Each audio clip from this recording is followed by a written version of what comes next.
परमेश्वर का हम धन्यवाद करते हैं सभी मसीह भाई बहनों को। जय मसीह की।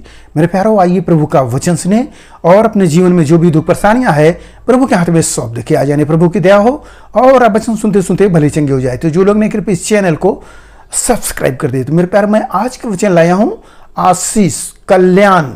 इन सब शब्दों को आप सुने कि जिस किसी को कोई आशीष देता है तो वह आशीष लगता है। यदि वो व्यक्ति योग्य होगा तो, यदि वो अयोग्य होगा तो आशीष लौट आएगा। क्यों? क्योंकि उसने विश्वास नहीं किया, इसलिए आशीष लौटेगा। हालेलुया। तो मैं यह वचन से बताऊंगा कि इस वचन को आप सुनेंगे तब आप प्रतीति करेंगे, क्योंकि यह वचन में लिखा है। हालेलुया। तो मैं वचन को पढ़ता हूं, उसे आप ध्यान से सुने। यहाँ पर लूका की किताब अध्याय 10 और वचन 5। जिस किसी घर में जाओ, पहले कहो इस घर पर कल्याण हो। प्रभु कह रहे हैं अपने चेलों को कि जिस किसी के घर में जाओ तो क्या करो, वहां पर बोलो कि कल्याण हो।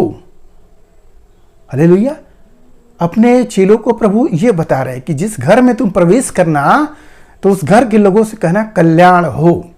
और यदि वहां कोई कल्याण के योग्य होंगे तो तुम्हारा कल्याण उस पर ठहरेगा, नहीं तो तुम्हारे पास लौट आएगा। हालेलुया। यह बात बड़ी है। प्रभु ने कहा कि यदि आप कल्याण बोलोगे, अगर वहां कोई व्यक्ति योग्य होगा तो कल्याण उस पर ठहरेगा, नहीं तो तुम्हारे पास लौट आएगा। बहुत यह सोचने की बात है कि क्या ऐसा भी होता है, परंतु वचन तो बता रहा है कि ऐसा होता है।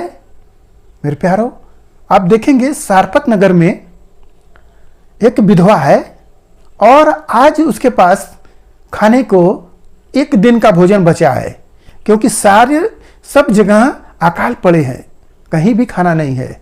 और वह रोटी बनाने के लिए सोच रही है। तब तक वहां पर प्रभु के दास पहुंचते हैं। वहां पर पहुंच जाते हैं और पहुंचने के बाद कहते हैं कि मेरे लिए कुछ बनाओ। तो वह क्या उत्तर दे रही है कि आज भर का ही खाना है पास्टर जी, और हम खाएंगे और हमारा बेटा, और खाकर हम मर जाएंगे। तो पास्टर कह रहे हैं, नबी कह रहे हैं कि नहीं, जाओ पहले मेरे लिए बनाओ। और वो क्या करती है, जाती है और उस रोटी बनाकर छोटा छोटा लाती है और देती है, पास्टर जी खाइए। तो पास्टर एलिया हैं, एलिया जी खाते हैं, क्योंकि वो किद्रोन नाले में बहुत दिनों से पड़े पड़े थे और परमेश्वर ने भेजा कि जाओ उसी घर में।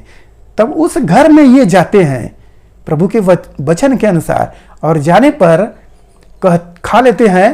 तब आशीष देते हैं कि जाओ, जिस जगह से तुम आटा लेकर आए हो वह तुम्हारा आटा हमेशा उस खत्ते में भरा रहे, और जिस जगह से तुमने तेल लिया है वह कुप्पी तुम्हारा हमेशा भरा रहे।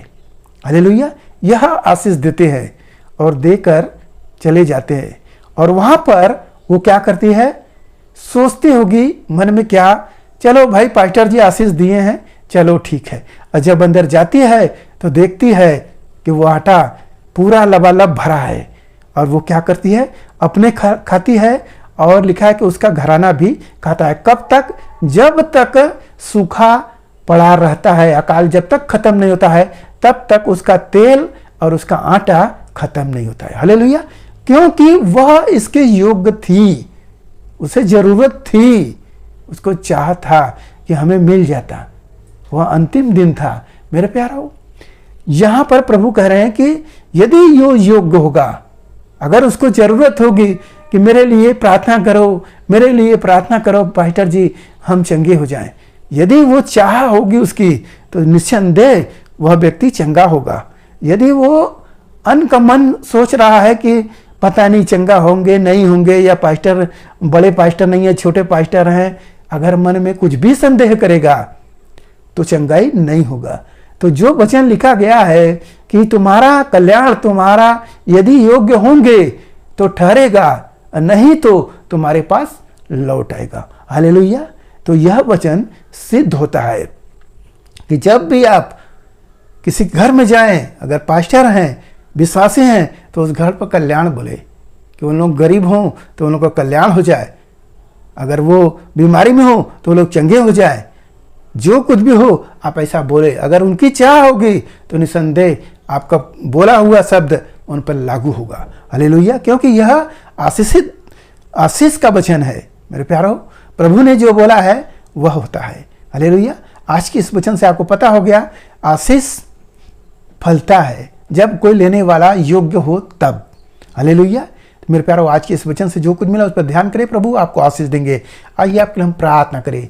महान परमेश्वर, माँ का धन्यवाद करते इस मसीह राजा आज के दिन प्रभु जो ये वचन मिला, जितने सुने प्रभु उन्हें आशीष मिले।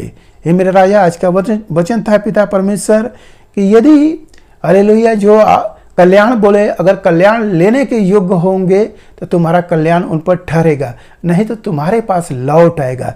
मेरे प्रभु आशीष से भर दे प्रभु, यह वचन उनको याद हो पिता, ताकि उस वचन के अनुसार वह जीवन जीने पाए। धन्यवाद करते हुए प्रार्थना यीशु मसीह के नाम में, आमीन।